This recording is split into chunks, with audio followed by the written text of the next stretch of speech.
matin, j'aimerais activer un peu votre mémoire, que vous soyez parents, grands-parents, oncles, tantes ou seulement amis de la famille.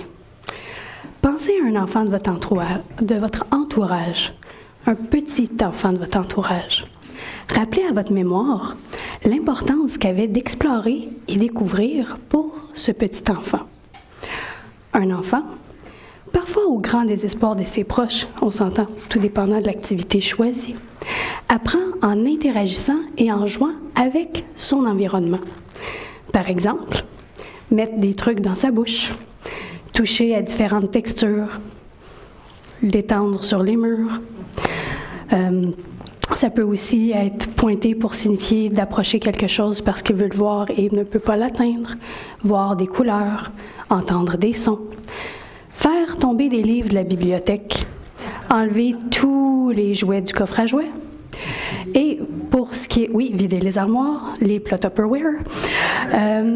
Et pour ce qui est de notre famille, ça pouvait aussi vouloir dire tirer les poils du chat ou mettre la queue du chat dans sa bouche.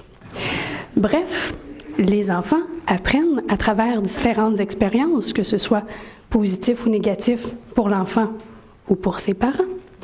Mais à travers tout ça, les enfants se fient à leurs parents pour les guider afin de savoir ce qui est bien de ce qui est mal. En reconnaître ce qu'ils doivent faire de ce qu'ils ne doivent pas faire. Bien que parfois, et tout dépendant de leur tranche d'âge, et ça peut aller de la petite enfance à l'adolescence, les enfants peuvent défier notre volonté. Ils sont quand même capables de reconnaître ce qu'on veut pour eux, les actions qu'on souhaite qu'ils posent, donc déterminer, discerner notre volonté. Bref, à travers toutes les expériences de la vie, nos enfants cheminent avec nous et nous cheminons avec eux. Ils apprennent au jour le jour, ils discernent notre volonté, créent leur propre volonté et grandissent dans leur connaissance du monde.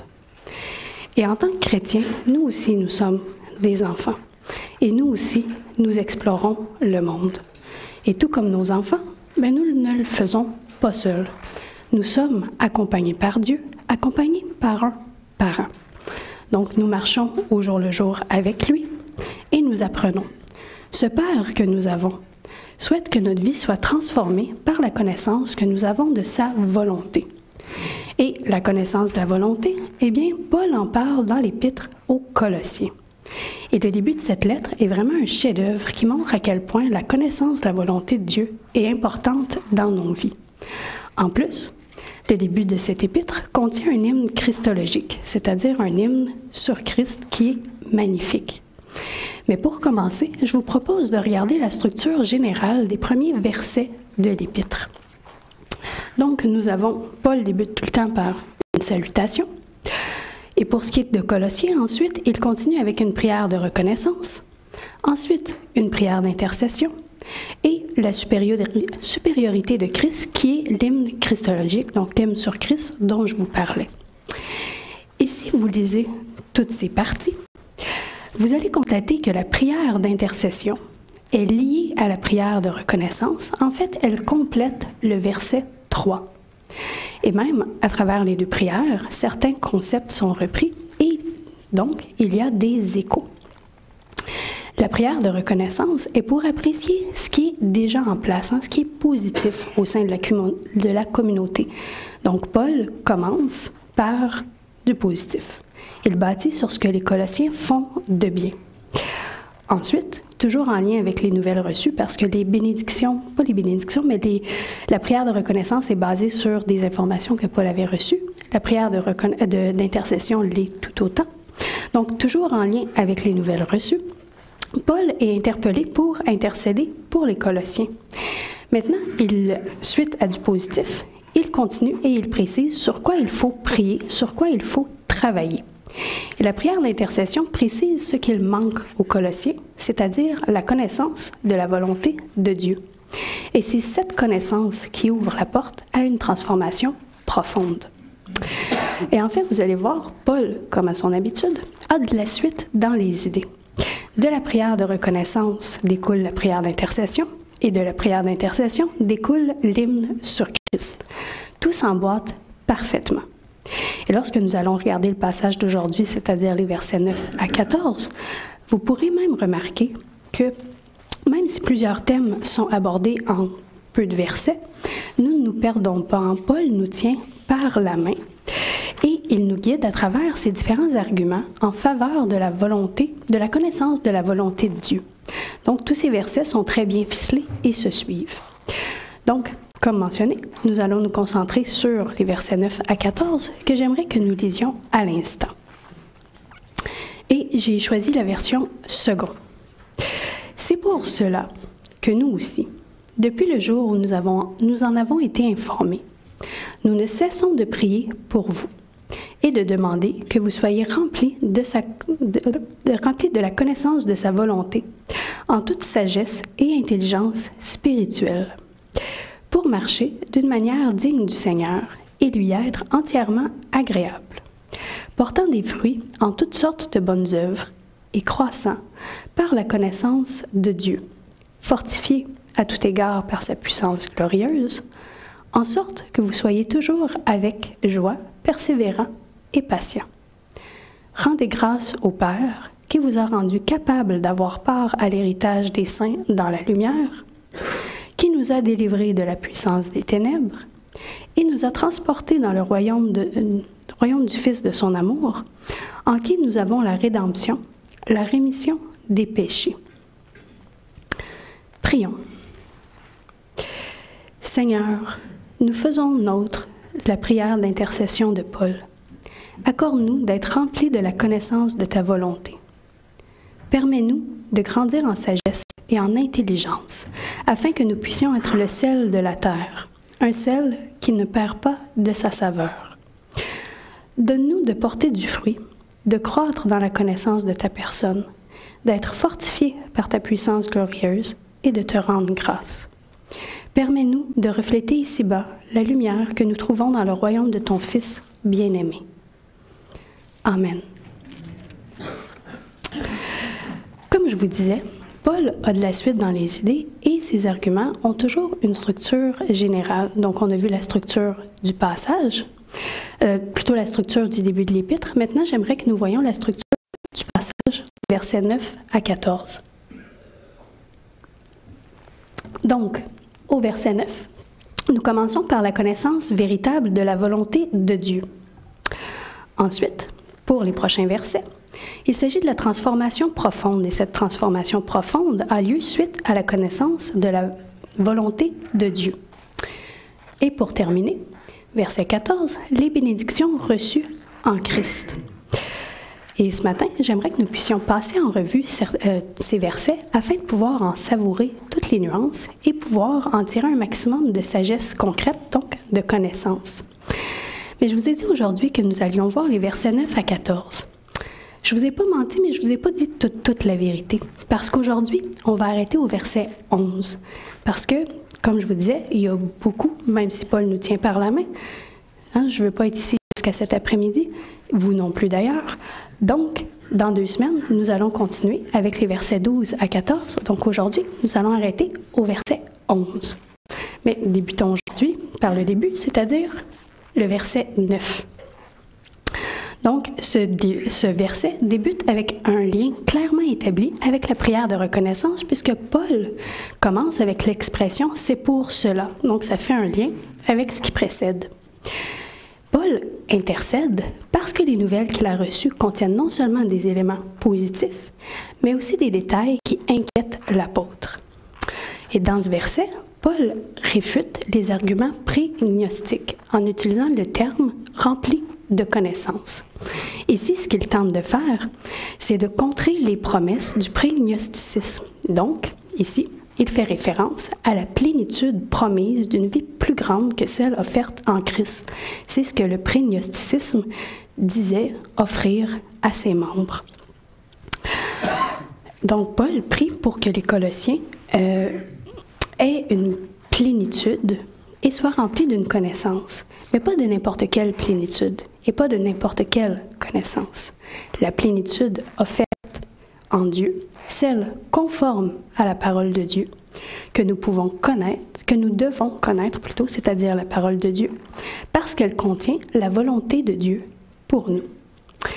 Et la connaissance, toujours selon les prix gnostiques, elle est purement spéculative, elle reste théorique et abstraite. Elle reste au niveau des idées, d'une philosophie. Alors que la connaissance de la volonté de Dieu est orientée vers une vie riche. La vraie connaissance, donc la connaissance de Dieu, descend jusqu'au cœur et se répercute dans notre vie de tous les jours. La connaissance aide notre vie, notre marche chrétienne, elle n'est pas spéculative. Et nous devons être remplis de cette connaissance afin de pouvoir discerner la volonté de Dieu et de la laisser guider notre conduite, notre marche, notre vie. Parce que, ici, on ne peut pas dissocier la théologie, donc on ne peut pas dissocier le fait d'être chrétien de la vie. Nous vivons notre foi et nos actions sont le reflet de nos croyances. Donc, si nous intégrons une fausse doctrine, comme par exemple le prégnosticisme, le syncrétisme ou la négation de la place centrale de Christ, qui étaient tous des problèmes vécus à Colosse, mais si nous intégrons une fausse doctrine dans notre vie, bien, ça entraîne des comportements fâcheux, des conséquences négatives dans notre quotidien, parce que nous vivons selon nos convictions, nos valeurs et selon notre foi, nos actions en sont le reflet. Et maintenant, toujours au verset 9, Paul continue en citant deux caractéristiques de la connaissance. Il dit « en toute sagesse et intelligence spirituelle ». Ici, deux écoles de pensée s'affrontent pour l'interprétation de sagesse et intelligence. Toutes deux s'accordent pour dire que intelligence et sagesse sont des dons de Dieu, mais c'est le traitement des mots qui diffère. Une école dit que nous devons séparer les mots pour les étudier et ensuite les mettre ensemble, et un autre dit que nous devons garder les mots dans une seule unité en tout temps. Donc, la première école de pensée dit que séparément, la sagesse est la connaissance pratique des voies de Dieu, de ses plans.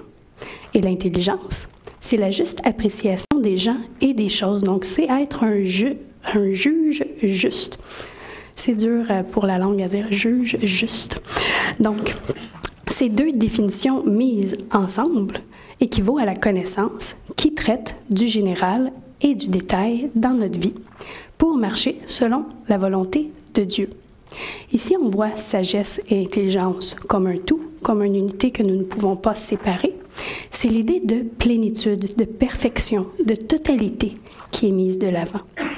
Je ne sais pas pour vous, mais que vous adoptiez la première interprétation ou la deuxième, selon moi, les deux pointent vers l'importance de la connaissance de la volonté de Dieu, de la richesse que cette connaissance apporte à notre vie, dans les petites et dans les grandes choses. Et encore une fois au verset 9, dans ce verset, Paul demande ce qu'il manque aux Colossiens. Il va parler de la connaissance de la volonté de Dieu. Et il va dire pourquoi c'est important de connaître la volonté de Dieu. C'est pour avoir une conduite qui est digne du Seigneur. Et nous avons brièvement abordé le thème de la conduite en mentionnant que nous ne pouvons pas dissocier notre vie de notre foi. Nous vivons nos valeurs et notre foi, donc notre conduite est le reflet de ce que nous croyons. Donc la connaissance de la volonté de Dieu amène à une conduite qui est digne du Seigneur. Et Paul continue ce concept au verset 10 que nous voyons à l'instant. Donc, à partir du verset 10, nous voyons la transformation qui rend capable de marcher d'une manière digne du Seigneur et lui être entièrement agréable.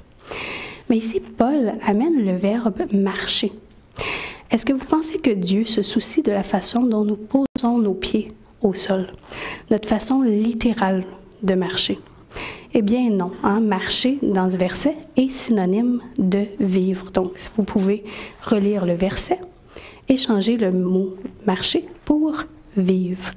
Donc, marcher selon le Seigneur, c'est vivre d'une manière qui est digne du Seigneur et lui être agréable. C'est mener une vie digne du Seigneur. Vivre d'une façon qui rend hommage à Dieu et qui est à la hauteur de la grâce que Dieu a eue à notre égard. C'est agir conformément à l'union que nous avons avec Christ et c'est d'agir selon les plans de Dieu. selon les plans de Dieu pour notre vie. Mais ici, certains pourraient demander comment faire. Et je vous l'ai dit, Paul nous tient vraiment par la main. Il répond à cette question. À travers les versets 10 à 13, il va offrir 4 instructions. Et ces instructions, au grec, ce sont des principes. Donc la liste est claire en grec, mais en français, elle manque un peu de clarté parce que les verbes sont traduits à différents modes, ce qui fait qu'on repère un peu moins bien la liste de Paul. Mais ces ajouts, donc ces caractéristiques, altèrent notre marche, qui la rendent meilleure et qui la rendent digne du Seigneur. Et même si c'est un petit peu plus difficile à voir en français,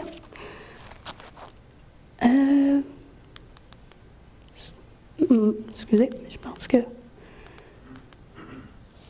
ça va à l'envers.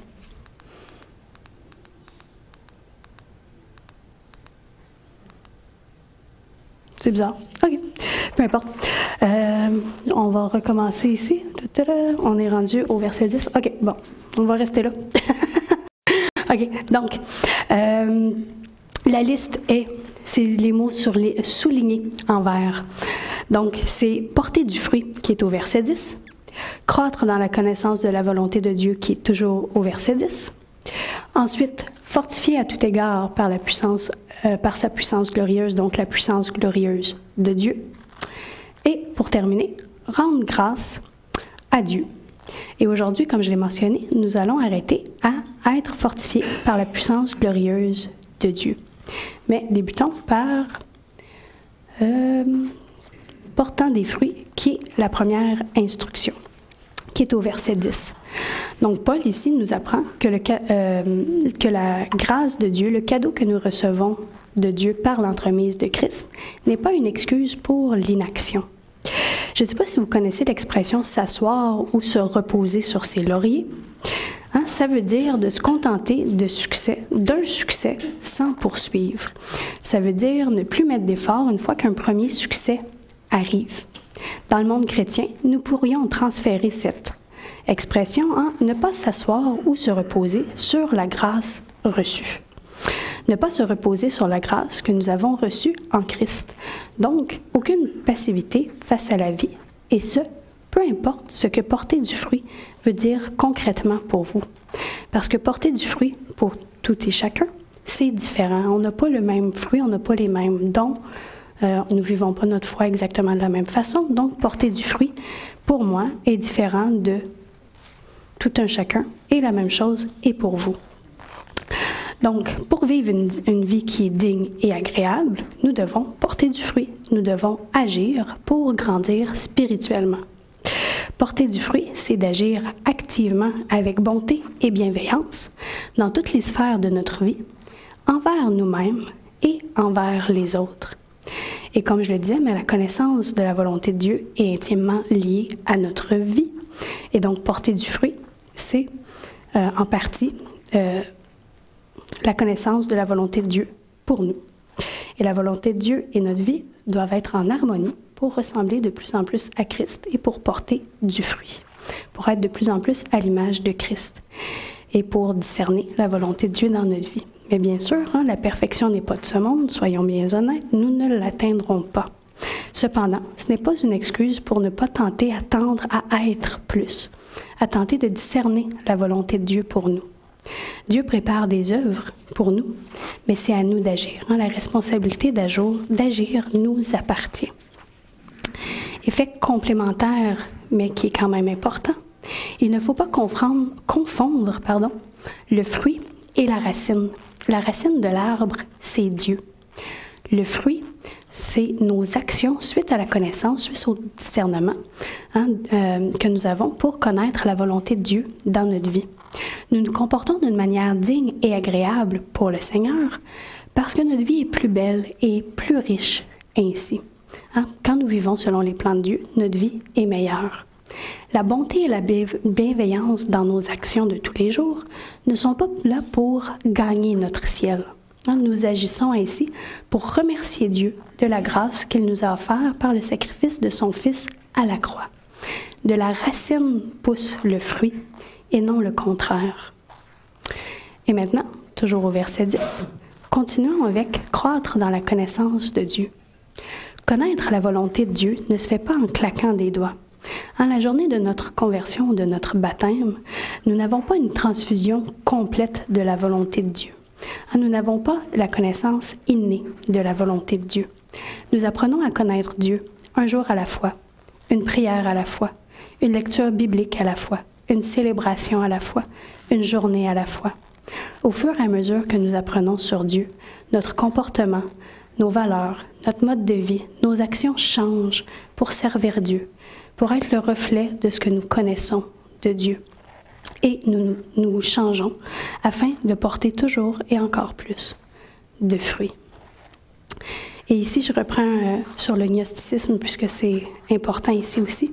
Donc, la différence entre le gnosticisme et le christianisme, c'est que dans le gnosticisme, le but de la connaissance est seulement d'être accumulée. On fait juste en avoir. Elle ne sert à rien. Elle n'est pas mise en action. Alors que la connaissance pour le monde chrétien, elle doit changer notre vie et changer la vie des gens autour de nous. Aussi, le gnosticisme apprenait que seulement une élite pouvait avoir accès à la connaissance, tandis que la vraie connaissance, celle de Dieu, est ouverte et offerte à tous. Il suffit d'accepter l'invitation de Dieu, de répondre lorsque Jésus cogne à la porte. Maintenant, si nous passons au verset 11, et sans surprise, le verset 11 continue. Le verset 10. Nous sommes toujours dans la même ligne d'idées, c'est-à-dire la façon dont nous devons marcher afin de mener une vie digne et agréable aux yeux du Seigneur. Cependant, ici, Paul modifie un peu son type de qualificatif. Ce n'est pas une façon de faire qu'il nous offre, mais une résultante, c'est-à-dire une conséquence de vivre selon la volonté de Dieu. Être fortifié à tout égard, c'est la conséquence de vivre et de se conduire selon les directives de Dieu. Et la consigne au verset 11, elle est un petit peu implicite, c'est-à-dire qu'il faut lire entre les lignes pour la trouver. Afin d'être fortifiés par la puissance glorieuse de Dieu, nous devons choisir Dieu.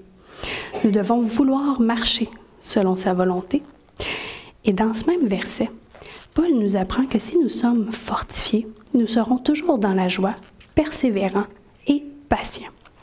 Éprouver de la patience et de la persévérance dans la joie est la conclusion logique de la fortification que nous recevons en Dieu. Et ici, Paul insère un nouveau concept sans vraiment qu'on s'en rende compte en incluant la mention de persévérance et patience. Ici, il va parler de la vie imparfaite que nous avons sur Terre. Parce que la persévérance, c'est l'habilité de continuer à avancer vers notre but, même si nous rencontrons des embûches. Et la patience, c'est ce qui nous permet de nous tenir debout, de continuer sans lâcher prise, d'être patient, même lorsque la situation est difficile pour arriver au bout de cette situation. Si nous devons persévérer et être patients, c'est parce que la vie n'est pas toujours facile. Lorsque tout va bien, nous n'avons pas besoin d'être patients ni d'être persévérants. C'est ainsi que Paul aborde la notion d'épreuve, il l'insère dans son texte.